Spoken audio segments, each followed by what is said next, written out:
Assalamualaikum warahmatullahi wabarakatuh. Perkenalkan, nama saya Nindya Syauli Asri.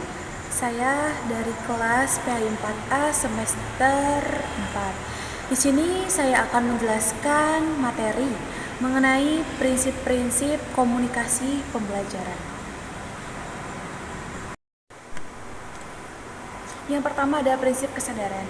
Prinsip kesadaran ini lebih mengacu kepada kemampuan pengajar untuk bisa memahami apa yang sedang dilakukan, juga menjelaskan tujuan komunikasi dan mengelola proses pembelajaran secara reflektif.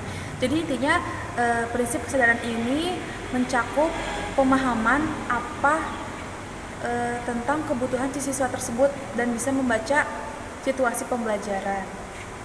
Contoh, ketika saya sebagai seorang guru menyadari bahwa beberapa siswa ini mengalami kesulitan pada materi matematika. Nah, kita sebagai guru itu harus peka gitu. Ataukah metode pembelajaran yang terlalu monoton, ataukah kita mencoba menggunakan alat bantu untuk pembelajaran itu tuh lebih mudah diingat, seperti itu. Yang kedua ada prinsip kejelasan.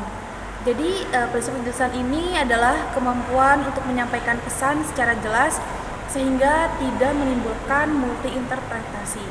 Hal ini juga mencakup penggunaan bahasa yang sederhana, istilah yang familiar, serta nada dan intonasi yang tepat. Ketika teman-teman mengajar atau menjadi seorang tenaga pendidik atau guru, kita harus bisa menyesuaikan kepada siapa kita berbicara. Contoh, ketika ngobrol sama anak SD, kita nggak usah pakai bahasa ilmiah gitu, tetapi memakai bahasa yang gampang dipahami gitu. Begitu juga anak SMP, anak SMA, kita juga harus bisa menyesuaikan bahasanya. Jadi jangan sampai kita menjelaskan tuh pakai bahasa ilmiah yang biasa kita pakai di bangku kuliah, seperti itu. Yang ketiga ada prinsip keefektifan. Prinsip keefektifan menekankan bahwa komunikasi ini harus bisa mencapai tujuan pembelajaran dengan cara yang efisien.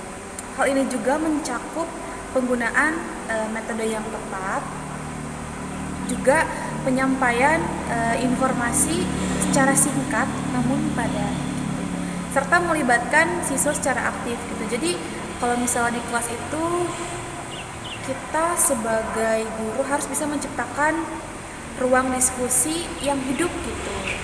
Terus juga kita harus bisa menyampaikan poin-poin utama materi kita tuh apa ke murid gitu, dengan menggunakan bahasa yang tepat dan juga bahasa-bahasa yang memang bisa dipahami oleh siswa-siswa tersebut, seperti itu.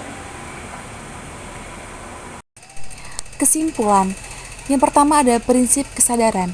Guru harus memahami kondisi, kebutuhan, dan karakteristik peserta didik agar pesan yang disampaikan tepat sasaran dan dapat diterima dengan baik tanpa hambatan psikologis.